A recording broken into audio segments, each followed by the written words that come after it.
But I tell you what, it's time. It's time. Ask an executive. You know what? I'm the executive driver today. So if you want to ask the driver a question, but ask an executive any question, I think this is an amazing segment the executive perspective has, because executives in the NYPD or any other administration or agency in law enforcement are not really tangible. And if you have conversations, they're kind of short lived and at the surface. So here's an opportunity. If you have any questions for Rob, I know I'm not an executive. If you want to ask me any questions, have at it. So, what do we got? What do we got? Any questions? Anything you got? Any emails? No, I didn't get any emails, but I did see something that I think what Modern Samurai asked about social workers wearing body worn cameras. That would be interesting, right? Should they? Right? Why we're asking police officers to wear body worn cameras?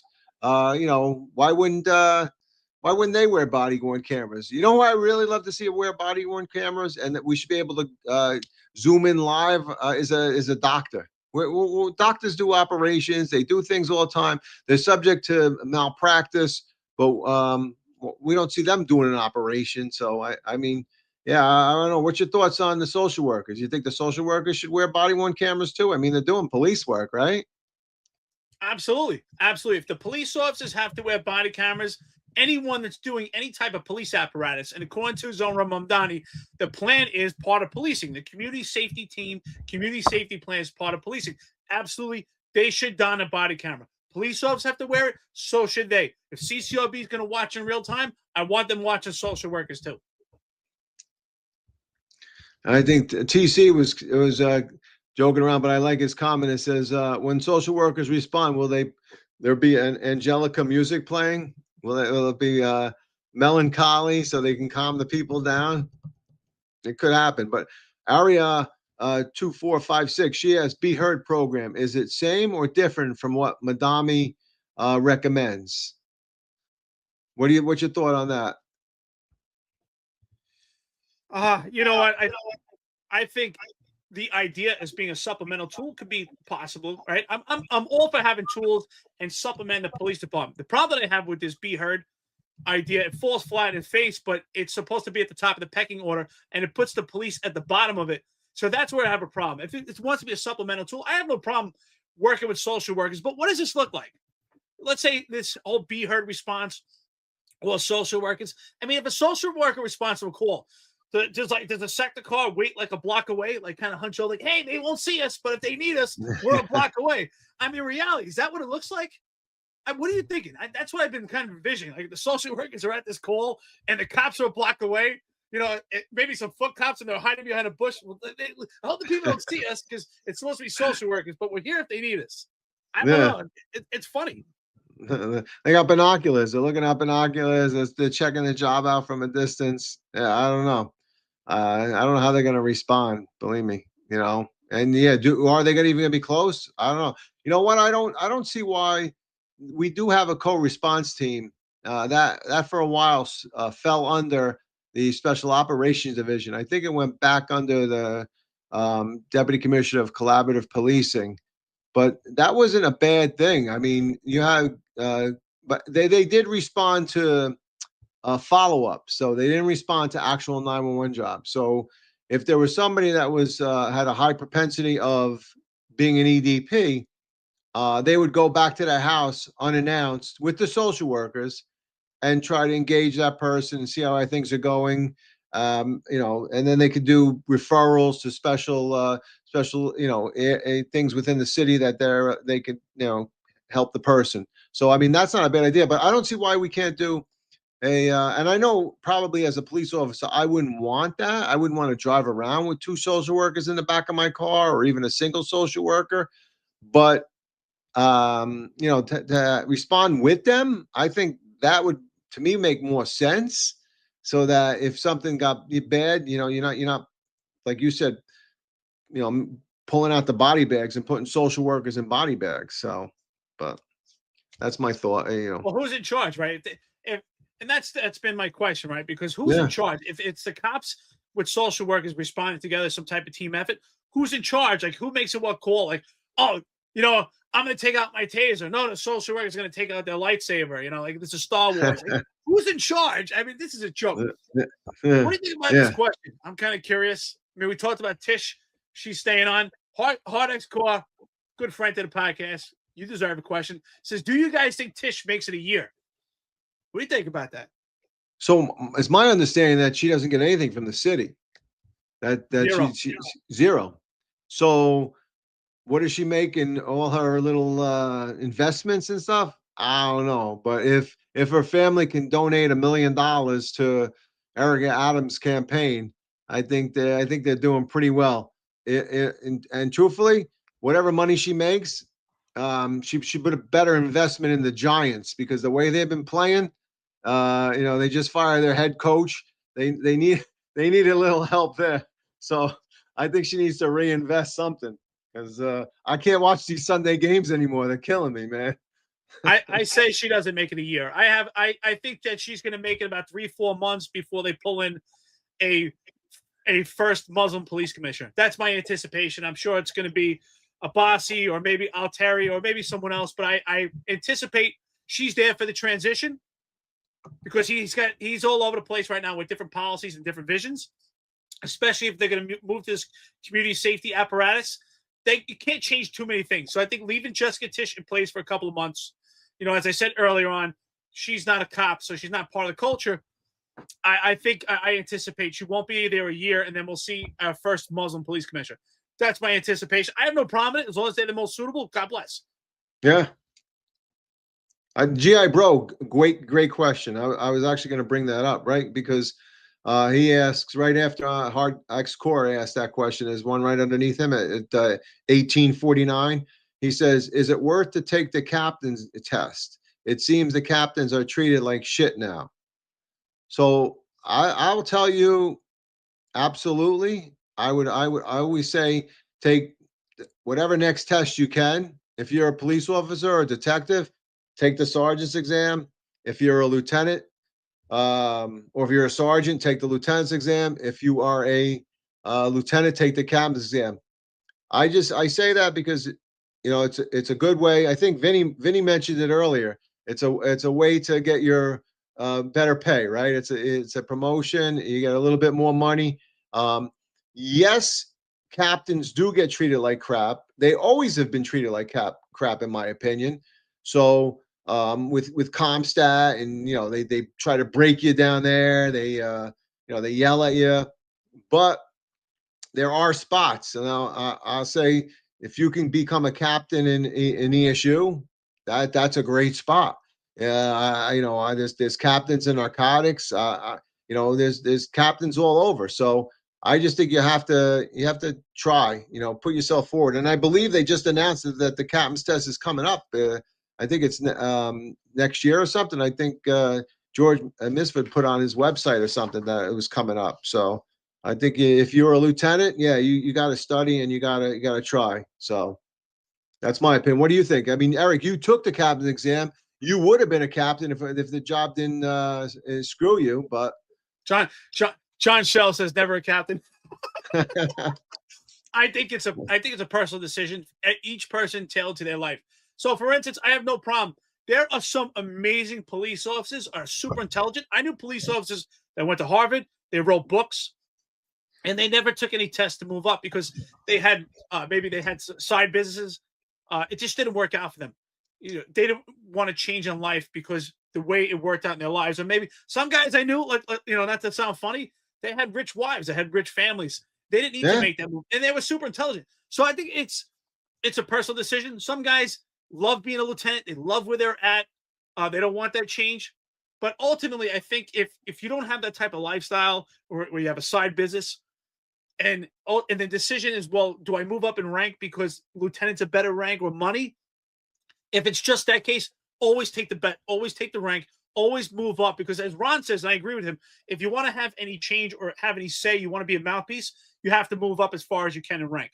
So if the money is not an issue for you, you move up in rank. Absolutely.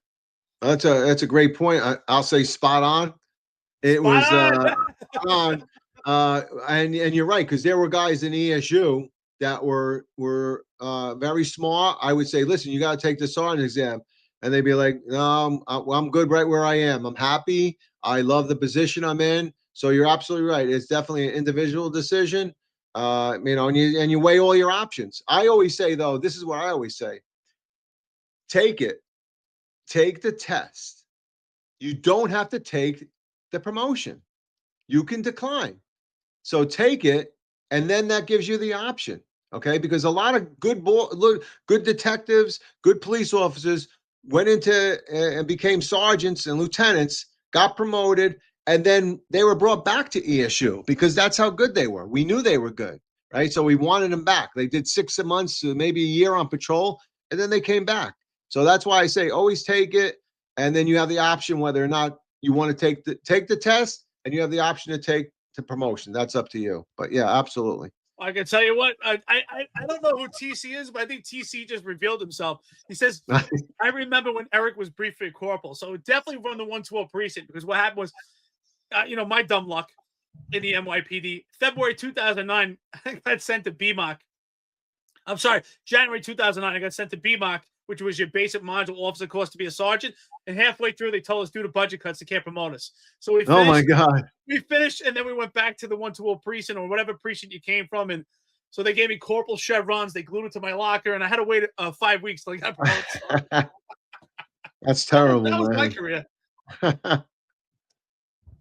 Any more questions? What do we got here? We got some good I ones. see Area 2456. Yeah, she's on it today. 1849. She says, what's the number one improvement you would do to help the NYPD work better, morale, etc.? Question. That's a good question. Yeah. What would you do?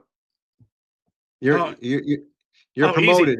I just gave you a field promotion. You're deputy inspector. Every 3-star chief and 2-star chief right now. I'm sorry, they got to go. They got to go. We complete overhaul because we talk about the job needs change. And who's the job is the leadership. We change the leadership right away. Second thing I would do to increase morale is get rid of this basic module officer course. And I know Ron cringes when I say this. He doesn't agree with me. All you need is a 3-day leadership course. Send the cops to West Point or some type of place where they get a real leadership training for 3 days. 3 days of full leadership training. Then send them to the precinct where they could do their job. Leadership is powerful. Far more than intelligence. Leadership of knowing who's in and around you and how to use those people and resources and how to treat people fairly, that's powerful. And in 3 days, you can learn that. A month listen to seminars is a waste of time. It's cost ineffective. I think that would increase morale right away. And of course, leadership. Yeah, no, I totally agree. I also say that, you need input from the police, the boots on the ground, the police officers, the cops, the sergeants. You need input, and there needs to be a way to get that input and filter through it and see what if there is necessary change, if there's things that need to bring morale up. What are we doing out there to make sure that the boots on the ground are happy. I think if you do that, it will definitely help. I also firmly believe that I think some of those, like you just mentioned, some of those tests, the sergeant's test, the lieutenant's test, the captain's test, should have books on morale and books on leadership, and understand that it's not just the patrol guy, it's not the admin guy. Yeah, that's all the good BS, right? To know the job and know that. But you know what? Most of your issues are for personnel, that you have to help people. There's times when they need, help. They need times that they need things to be done for them. So doing all of that is important. So I guarantee every CO out there will tell you that what's the number one thing that they deal with, and it's their personnel. So I think that you need to learn leadership. And leadership's not, you weren't born with leadership. You have to learn it, in my opinion. So I think that's important. You were told to beware of the P's on the job, right? Prisoners, property, people. And I think we know what the other P is. I won't say it. But, right? Yeah. And it goes for both ways, right? To understand your audience, the people. And that's ultimately, that's the most important thing. That's the most powerful thing in leadership is people. Just understand the people and being honest with them, right? And there's nothing wrong, right? I think, I said it the other day. I'm doing the production for this today. It's like, I don't mind if someone else wants to do it. They're better at it than me. Go ahead, do it. And that's what good leaders do. You don't have to be the best, but you have to know who's the best around you. And you learn from them also, right? That's what good leaders do. I mean, listen, I am like a complete idiot when it comes to social media and internet. This is all new for me in retirement. And I used to learn from the young kids that would come into the NYPD and come into special ops, 21, 22 years old, and their whole life playing Xbox, and they knew social media inside out. I learned so much from them. I would look over like, "What are you doing?" Because I had no idea. I'm still trying to turn the computer on, and these guys are, they're watching in real time some guy passing off a gun to someone. So I learned a lot from them too, and that's what good leaders do. Not only, what I would say is when you become in leadership. Let's say, for instance, if you're fortunate enough to become the chief of department, that shouldn't be the end of the road. To me, it's almost like you start over. Now this is the beginning. Learn a new thing. How do I lead this entire department? How do I learn from the people that have the boots on the ground? So we should always be evolving and learning, because I believe all skills are perishable. Yeah. You can't, and don't be a chief of department that says, like you said earlier, things that should have been done when you were the guy that should have been doing them. That I didn't understand. That's not good leadership. You should have been, if you have the opportunity to do it and to lead, then do it. Don't retire and then complain that things weren't done when you're basically complaining about the things that you should have done. It's ridiculous. So Reed spot on. Reed spot on. If it's the Reed I know, Semper Fi, brother, he puts read military books on leadership. Outstanding. I read so many books on leadership. Colin Powell, etc., and learn from the good bosses and the bad ones. The bad ones, so you don't repeat their mistakes. So the best key takeaway I learned from Colin Powell's book was the 70-40 rule, which I would live by, or 40-70 rule, however you want to say it. And that is decision making. And if you're at the scene or a crime scene or any scene or any situation of encounter, you have to make a decision. If you have less than 40% of the information, it's too early to make a decision. And if you wait till you have more than 70%, it's too late. So it's right in that sweet spot, right in the middle. That's the key to a leader. Decision-making, make decisions. So if you're out there right now, you're active, you're a new sergeant, find that sweet spot. Too little information, it's too early. Too much information, you're waiting too much, and you're become hesitant. Right in the middle. And then when you get back to the precinct, a comfortable environment, you can tweak things and fix it. Don't worry about all that administrative stuff. That stuff really bogs you down.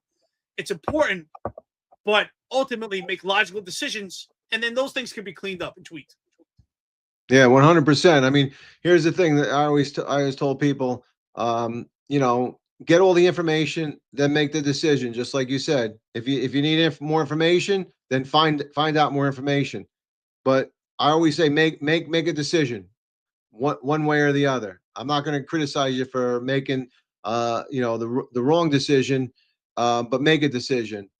Don't expect a decision to be made by somebody else. When I would get to the scene of a job, I would always say, all right, what do you got? What's been done so far, and what do you need? Don't ask me what I should be doing, what we should do. No, you should do it. And then if you need resources or you need things that you don't have, I'll get them for you. I'll be glad to get them for you. So. And with books, absolutely. I like I said, I think some of those books should be mandatory reading, and they should be part of the promotional exams. Make people read them. So absolutely. I learned in the Marine Corps, and I still live by this. I think, at the time when I learned it, I was like, wow, that doesn't seem right. But the reality is that it makes a lot of sense when you go on your career. And it was this. They would say it's better to make a wrong decision than not make a decision at all. Yeah. And I remember at the time, like, damn, especially in the Marine Corps, like a wrong decision could cost lives. But yeah, a decision is better than no decision, because no decision actually leads to more issues, right? Latency and complacency, it's just hesitation could lead to people getting hurt, especially in a line of profession as law enforcement. So what are your thoughts on that? Like wrong decision versus a good versus a no decision? Listen, no decision leads to chaos. And no decision leads to other people making decisions that might not be what you want as the final results. So yeah, absolutely. Make the decision. And you know what? I would say, it's like that, the learning, the P, I forget what it was called, but it was what it's a Not the particular P I was event. thinking of. Okay. And what you do is it's going to go around. You're going to make the decisions, and you know what? You're going to come back to a point where you evaluate your decision, and then you readjust and you make a decisions. I think so. I mean, yeah, make the decision, evaluate it, and adjust, and then you can continue on. But yeah, standing there making no decision.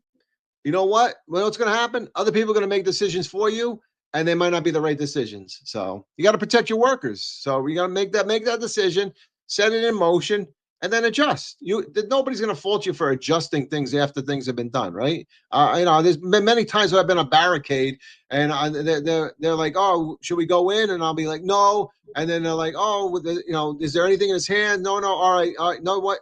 Yeah, go in. I didn't have eyes on. You guys had eyes on. Go. So it has to be fluent. You just can't be like, I'm scared to make a decision. Make the decision. I think Reed makes a great point. I think sometimes a trait for leadership that is really overlooked, especially in the NYPD, is courage. I think you have to have courage to be an effective leader. Yes. That doesn't mean that you're stupid, right? Sometimes bravery can be stupid, but I think you have to have courage as a leader, physically and morally and spiritually. So Reed says, don't be a chief of department who kneels down. To me, that's not good leadership. Kneeling down, showing a lack of courage, that hurts morale. That's terrible. Yeah. I hate, I was there, so that was the worst thing I've ever seen. So that's crazy. But 92 Charlie says at 1851, he asked, who do you think the next deputy mayor of public safety will be? What's your thoughts? Oh, that's actually a good question. Oh man, so so we're assuming that position is going to stay, right? Deputy mayor. That's a great question. I think it's going to be another a Muslim appointment. You think so? Yeah. I do.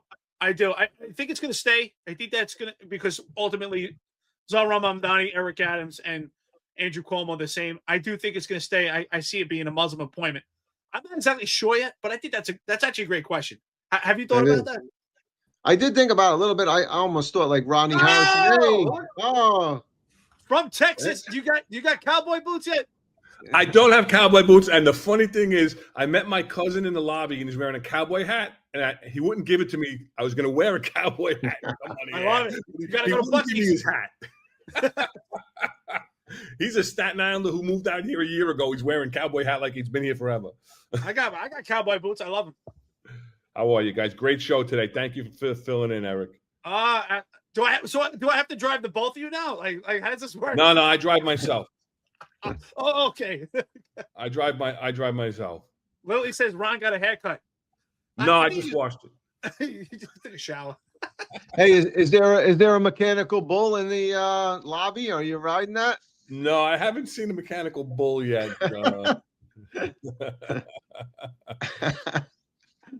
Oh, great show, guys. Hey, if I could jump on that last question too. Yeah, of course. I think now that Tish has stayed, you may see Issa Abbasi as the deputy mayor of public safety. Yeah, I was going to say that or Rodney Harrison. It's quite possible. Quite possible. Yeah. So with that being said, I think that's a great question. Or maybe even like you talked about before, it might be Al-Tahari. Yeah. Oh yeah. That's a good point.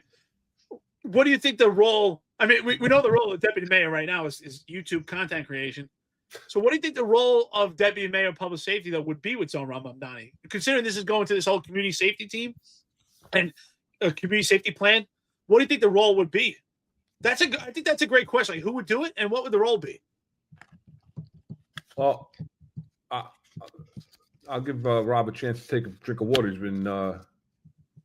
been running great tonight, man. You're on a roll, man. I appreciate it. He's talking more now than ever. He's got like 8 shows.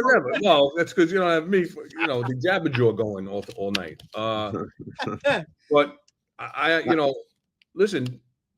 Could they change the role? Because we know that the role doesn't technically oversee the police department, but it doesn't mean that it won't oversee this, Department of Community Safety. Exactly. You know, I think that'll definitely change. Yeah. And then I also think that if Tish steps out, whoever takes that deputy mayor's job might just be the one that jumps right back into the PC spot then. So, yeah, but you know, in the hierarchy, which is which? I don't know which is supposedly overseas. Is a deputy mayor better than a agency nah, commissioner? I yeah, don't know. yeah, I don't know. It's Well, if you ask interesting. Kaz, I'm sure it is. Yeah. Yeah. I don't know. Honestly, I don't know where deputy mayors fall in. You know. I think know. I think you nailed it, Ron. Honestly, I think you nailed it, right? Because where do they fall in, right? You have a police commissioner who the elites and the left and right love Jessica Tisch. So maybe she might get more reign under Zohran Mamdani. But as far as a deputy mayor, I agree with you. I think that could be more like towards this community safety apparatus and be in charge of that, where they almost like split this in two departments. You'll have Jessica Tisch in charge of the cops, the racist uniform guys, and then we'll have the deputy mayor with the civilians.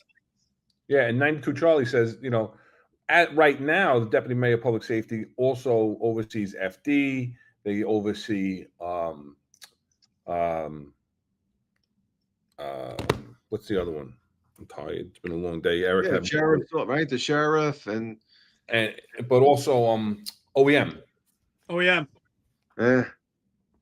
So, Kaz is good with that. Yeah. I don't Hey, know. Modern Samurai asked the question, and I think this is a good one for Ron. He goes, "What do you think the most important units at the precinct level were and are, and what would you add and what would you subtract if you had to build a precinct personnel from the ground up?" Well, patrol is the backbone, without a doubt. Patrol has always been the backbone of the command, and they're the ones that are always overshadowed by the special operations. Special operations are just that. They're special. They're supposed to be, you know, a step above patrol. Those who stood out on patrol are supposed to be moved up in. There was always supposed to be that pecking order, right? And the way it was when I was a precinct commander was, you know, you had, and when we were all cops too, right? You were a cop, you wanted to go into conditions, which is now like the Q teams, right? With a new name. You wanted to be a conditions cop to get into anti-crime, to get up into the squad, right? There was a pecking order back in the day. It just doesn't exist anymore. And I think that getting, you know, it's been talked about, you know, and the truth is, let's get back to the basics. It worked. Why not go back to that? So yeah, you got to have a strong patrol force, right? And again, those who stand out should go into these conditions units, which handle the conditions for the command. But again, how are you going to find that in today's environment? And you guys talked about it earlier, and I agree with you. It's not Mamdani. It's Mamdani in the trickle-down effect, because he's going to dictate to the police commissioner, who's going to dictate to the chiefs, who's going to dictate to the boroughs, who's going to dictate to the precinct commanders, who's going to dictate to their personnel. But it's ultimately how the rank and file are treated. And don't get me wrong. I disagree that I do believe that cops are smart enough to know how bad CCRB is, how bad the city council is with the diaphragm law and, you know, 50A and everything else. I do think that does weigh into it. I think the main reason is walking into work every day and how's my day going to go? How am I going to be treated? But the way we police is absolutely dictated by the current atmosphere. And it's so anti-police, you know, like I've said this a million times, right? Eric, before I left, you know, before I got hurt, I came down to you guys after 2020, and I'm like, I don't know how you're doing it anymore. I can't come down with a good conscience and say, rah, rah, rah, go out there and do what you guys were doing for all these years.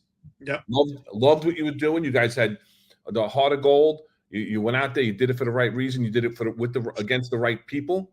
Again, I'll back you up all the time. I've looked at every single one of your body-worn cameras. Said that a million times. Nothing's perfect. everybody can look at a body-worn camera and nitpick some bullshit. Doesn't warrant 8 sets of charges. It's total nonsense. I personally looked at it, and we weren't friends.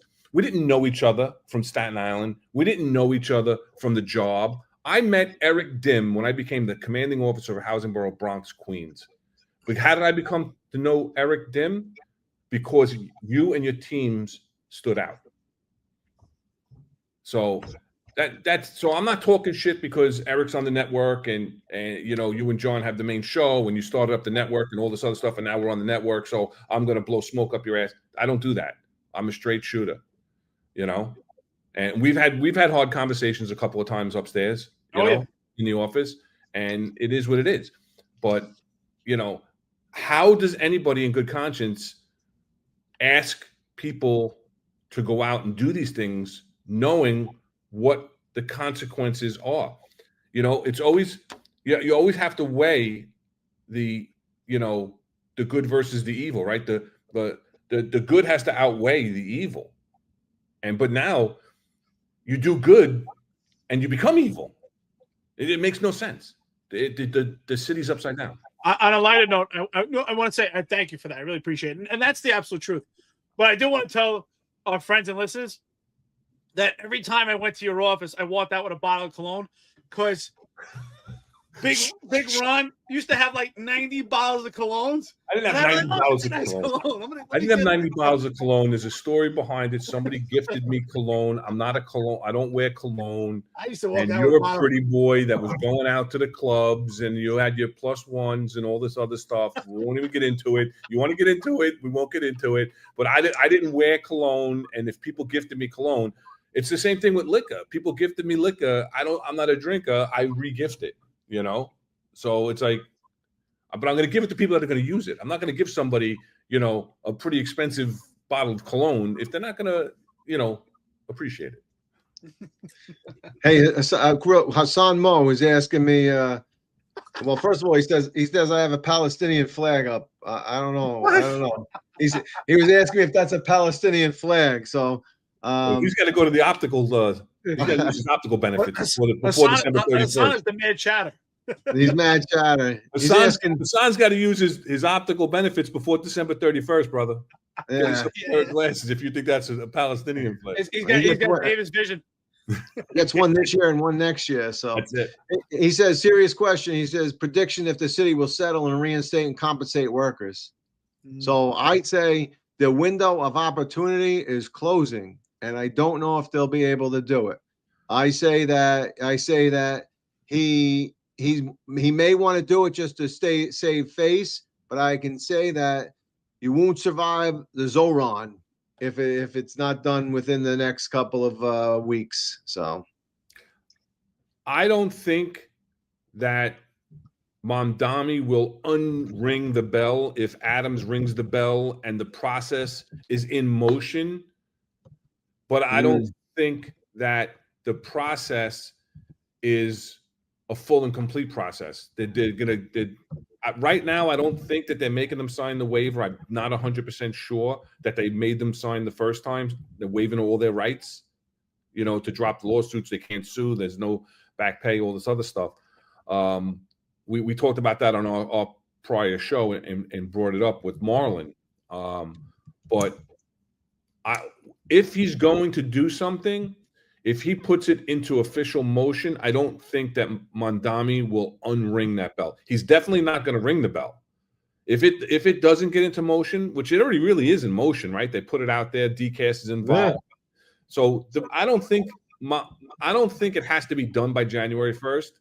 I don't think he'll interfere because that would be a huge to reverse it would be worse than not doing it. For him to stick to his pre-election rhetoric of, you know, I don't believe that it's fair and I wouldn't do it because then what would happen in the future if and when there's another pandemic? So that was his stance. So to stay on that stance is one thing because he's already publicly said it. To actually reverse and take away, I think would be horribly detrimental. Listen, Ron, I don't want to do this to you, but unfortunately, 92 Charlie's asking me to do this. He says that you were inspectors late, and I have to put you in the minor violation log. So can I get your craft? I got to give you a craft. I don't want to do it. But actually, 92 Charlie, I don't know. Let's correct 92 Charlie. I'm going to pull my originally submitted 28 and change the time on it. All right. Because I already had 28 in for the whole day. So now I'm going to pull it, and I'm just going to take a couple of hours. It was a gold. Was it a golden 28? I think it was a golden 28. You signed it, brother. I just checked with the 124 room, and there's been nothing submitted. So the timekeeper says I don't see a 28. You better shit one real quick. It doesn't have to be submitted. It was submitted. It was submitted, and it was actually advertised last week when Rob took his 28. Look, Marlon says it here. I agree with Marlon. Marlon, what's up, brother? They will drag that process on for years to also keep lawsuits in limbo as well. I think Marlon's absolutely right. I think this is just going to be Eric Adams' legacy to say, hey, he started the process. Yeah. And I think this is going to linger on. It might even go past Zohran Mamdani's first mayoral tenure. I think Marlon's spot on. Hey, listen, Hard X Core has got me. He pinpointed me exactly today. He goes, Rob likes reading the comments. He had to pay attention today. Yeah. That's spot on. Hey, listen, you did a great job, Eric. Even when you threw up the executive perspective logo in the middle of something. Yeah, I thought it would be cool. I'm playing around like, let's see how this goes today. This is I'm the executive. It was good. Even you got the video up good. Everything you did great. Thank you. I appreciate it. So does that mean I get a goal in 28? You got everything I had to give out. You were the first recipient of the Housing Borough Bronx Queens coin. That's true. Big coin too. It was like this big. Now it wasn't that big. It was oversized, but it wasn't that big. Well, it was oversized. I got to hook you up a little bit. It was nice. It took me over 3 months to design that thing, back and forth and everything else. And people had to earn it. That thing never went up on those boards and everything else. People had to earn that coin, and you were the first recipient to earn it. Yeah, I appreciate it. Because some of those awards I put right next to my CCRPs. I used to love used to come up and go, the guy's down and go, how many more guns before I get one of Leyson's coins? And they would count them down. Hey, you had to get a pen first. You had to get a letter, then you had to get a pen. Modern Samurai said I got a field promotion today. Yeah. Today. There you go. So you know what, John Shell? You said never a captain. Today, I'm an honorary executive perspective. Yeah. You're honorary DI. I'll take it. Hey, listen. Give Eric a Commander's Day. Yeah, give it to me, please. Come on. Commander's Day. 1084 Banks at 1916. $4.99 to the podcast. Thank you, brother. Appreciate it. If Kaz Daughtry goes back to being a detective January 1st, do you think that the PC will find a way to get rid of him? What do you think? I don't know what's going to happen with that. There's got to be some weird thing going on with that, because I don't know his exact date of appointment, but I saw on either your show or Sal's show yesterday, he said in January he has 20 years of city service. So when you go to MELD, right, because he's technically assigned to MELD designated as the deputy mayor, right, you can buy back your pension time. But now, how does that work with his pension when he was making a shitload more money as the deputy mayor? Yeah. I don't know how that plays into. I don't know if he pays into the city pension. It's a different pension. I don't know. I don't know how any of that works. Maybe we could ask. Who was that deputy commissioner? Just got 3/4. Ask him. Mark Stewart. Yeah. How did that happen? The key, you know what? Maybe he was so confused about de-escalation. I didn't know if you know that if you de-escalate something. I wonder if maybe him and John Shell could rub ankles together. Hey, which ankle hurts? De-escalation.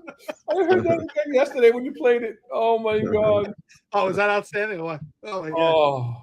If anybody has not seen it, listen, please check out Mark Stewart testifying to the city council about his unit. And what's great about it is he talks about how the unit, the options unit, has options. So they have options. It was very original. They just redid it.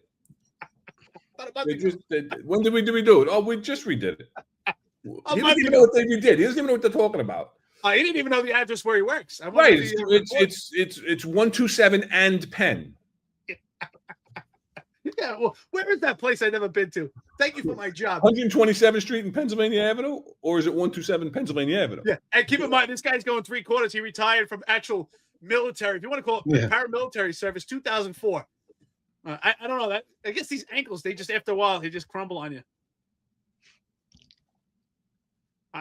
I knew cops that got like some serious surgeries and they couldn't get it, but I guess commissioners, they're in harm's way. I know some inspectors that need serious surgery and didn't get it.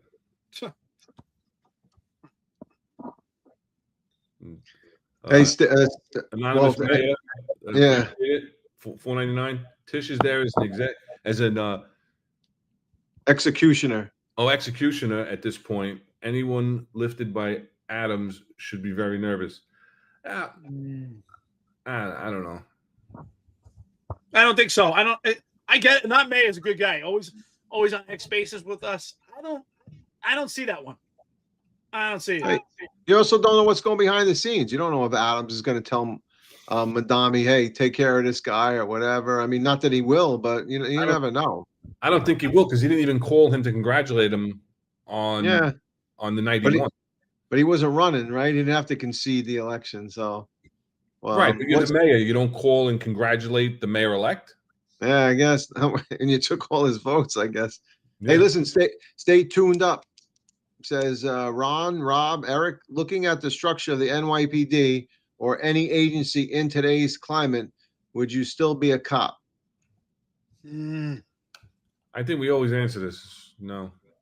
Would I still be a cop? Wait, there's a difference. Would I still be a cop, or would I join up as a rookie cop? Like we ask the people that do the interviews, like Steve Weiss last week said he would join again. He's only the second person, him and Tom Joyce. They're the only two people that have ever said that. Does he know that his buddy John Shell left? Maybe that's not a good idea for him. Sorry, Steve. I got to call it the way it is, brother. But would I still listen? If I didn't get hurt, I'd still be on the job. I always made it work. And it was not as a company man. I was always like a buff. Call it whatever you want. I love the job. I love people doing the job. I love people coming to work and having a good time, but getting the job done, and working around the chaos, being the boss, you can work around the chaos if you do it the right way and you're going to stick up for your people. And I had no problem. Everybody knew me. I was very well known for not having a filter and speaking my mind and, pushing back when I needed to push back, when people like Vinny said today, he told DIs and inspectors, listen, I'm not going to ask my guys to do that. That's stupid. That's ridiculous. It makes no sense. I mean, but you know what? You build the relationship with the boss. Eric, you could have came up and told me, boss, that's ridiculous. And I'm like, if I said, I know, but you got to get it done, you would have turned around and got it done in your own way, right? You're not going to be disrespectful, but I did. I went to your office and I know we're smoking cigars in these cars, but we need these cars back now. We got to get these cars back. Well, do you want to get into that? Listen.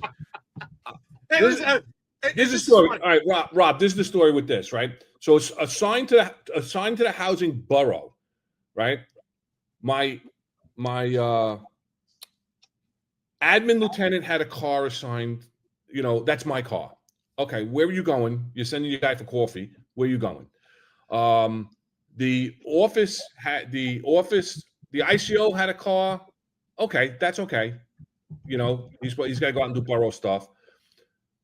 But explain to me how the Viper lieutenant needed a car. So I took these cars. Gotta get meal.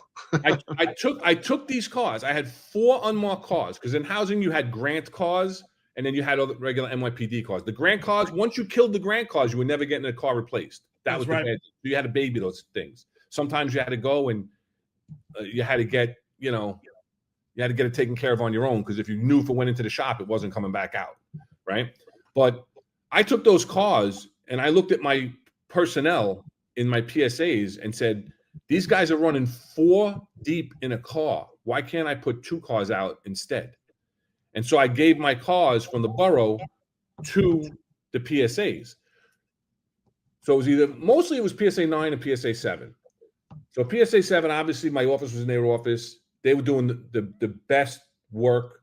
The PSA 9 had the best FIO team that I've ever worked with. PSA 7 had the best crime team. Their FIO team was always struggling. But I let them have the cars. And then my guys get in the car and they're like, boss, it's a pigsty. And the only thing I ask these guys, take care of the cars. The freaking door handles were ashtrays for cigars. The whole car reeked. There was shit on the floors. It's like, bro, it's like, you shouldn't even be doing this to your PSA car. This is a borough car on loan to you. So I told him, I said, that's it. I told the CO, all 3 cars, I want the keys now. Yeah, he took my cars from me. Took the cars. The boss, the CO, John comes up and goes, boss, I'm like, John, I don't want to hear it. I've talked to them. I've warned them, blah, blah, blah, blah. Eric comes up. He's like, boss, please, come on. We'll go. My guys who have the car right. You don't have the keys because they're getting the car detailed right now. They brought it to a detail. I said, Eric, out of respect for you, you got one more chance. I don't want it again. So that's the story behind those cars. What do I need cars for at the borough? Give me a break. My guys, they basically chewed off the steering wheel. Oh, but yeah. but Mike, that's my thing. It's like, all right, why do I gotta have cars sitting out in the parking lot so my guys can do coffee runs? Get the hell out of here. Those are the good times I missed. We had some fun times. That was before the Carrick came into play, though, because now you don't need, you had to send guys out for coffee. Come on, man. Oh, the Carrick machine. But I don't even drink coffee. But I'm saying with them, it's like, what are you guys doing? And and we kept 1 car. And listen, my guys lived in Long Island and Queens, so I let them park a car at PSA 9. So I kept 1 car. I let them, if they wanted a carpool, they can meet up at PSA 9 and they can come in. A little unofficial, save the tolls and gas, to try and hook up the team, But then that blew up because then the lieutenant, who's now a cop in Florida, he didn't want to play nice. It's like everybody had to run around, his schedule instead of trying to work with people. So I took that car away from him too. Yeah, he had to retire to become a cop. Oh, that's good. I took away his life money when the overtime dried up. I said, bro, just hang out. In a month, you won't have enough. There won't be enough overtime for you to do. Trust me. Oh, here we go. It's mom trying to call me. So. Hey, Sleepy Joe, $5 to the podcast. He goes, can we find out who's taking bites off the steering wheel? Is that Eric? Are you taking bites off the steering wheel? I don't know. I tell you what, though, I remember I used to open the car door and check. I'm like, oh my god! When I wait till Inspector Leyson sees this one, I would start cleaning. I'm like, yo, guys, get out! I'll start cleaning. That's all I asked. Guys, but they were a mess. The best. But that's all I asked. Just take care of the cars because if you ruin them, nobody's gonna get them. But they were great. They had me laughing all day. I gotta clean this thing again. He's gonna take the car away from me. And we love those cigars. Either that or you can sit on Joe Canale's lap. Oh. Joe Canale, great cop. Shout out to you, brother. Oh, here we go. Any more questions for the executives and the driver? No, I think that was it. I don't think so. Awesome. Modern Samurai says, I remember when you guys came into PSA 7 and kicked us to 2 PP. Okay. That wasn't me. I didn't kick anybody out. You sure? They called you now. Oh my God. And listen, I think this is an awesome show. Honestly, a lot of stuff here. The bottom line, I think, Zohran Mamdani, while his policies are outrageous, ultimately comes down to NYPD leadership for survival. It really does. Hard X courses, great show. Eric, you did okay today. Thank you, brother. I appreciate it. Not bad for a quasi-executive today, right? So, no, listen, I appreciate it. Thank you so much, our friends, listeners. The comments, engagement is awesome. Ron, I hope you're having a good time. I'm glad that you made it here for the time that you did. And Rob, as always, man, thank you so much. I'm glad you guys asked me to help out today. Yeah, I really appreciate you filling in. This is one thing for GI Bro. No, I got denied 3 times. So 3 strikes, I'm out. I did not get my 3/4. Hey, TC's asking if the show's taking callers now. We should. Yeah, me. I called in. You got to have the special number. And we're not giving it to Juju. Where is Juju today? He was on Sal's show yesterday saying, give me the number. I'm going to come in. I'm going to call in. But then he said, you got to call. You got to give me the number before January 1st when I leave. This guy always slips up. All right. Are you going to do the production to close us out? If you want me to, it's fine. I'll be more than happy. God bless. I'll keep driving. Just keep driving. All right. So, Rob, last words. Rob, your show today. So I just want to thank Eric definitely for coming on. Ron, thanks for jumping in. All your help, I know, for the preparation. The 2 of you guys did a late one last night. And you know me, at 10:30, I'm out. Like that's me. There's no way. There's no way I could have lasted. I didn't start working on it until 10:30 last night, and then get on the phone with Eric at like 12:30. We had a pull in the midnight shift. You talk about Stanima all the time. That's Stanima. There's no way I would have been able to do it. But listen, thanks for. I was up 3 hours. 3 hours later, doing a podcast with John and Vinny. Who needs sleep? Who needs sleep? So I just want to thank everybody. Thanks for the chat. A lot of interaction. Love you guys. Thanks for everything. Thanks for keeping in our engagement. Thanks for helping. Modern Saramai's got Eric Dym already up there, so that's cool. Got your promotion in. Appreciate everybody. Really enjoyed the show tonight. Ron, I miss you, and I hope to see some pictures of you with a cowboy hat, cowboy boots, a large buckle. I would definitely get that hat. I'm going down to meet them. I'm going down to the restaurant in the lobby to meet them for dinner. I'll definitely get a picture with the hat. And then when you go to Buc-ee's, is the best. Buc-ee's is, yeah. Listen, when you can, I want you to get some Longhorns for the front of your car, and I just want to see that. You've just watched a clip from our live episode. Click the description to watch the full episode. Like, share, and subscribe for more videos just like this.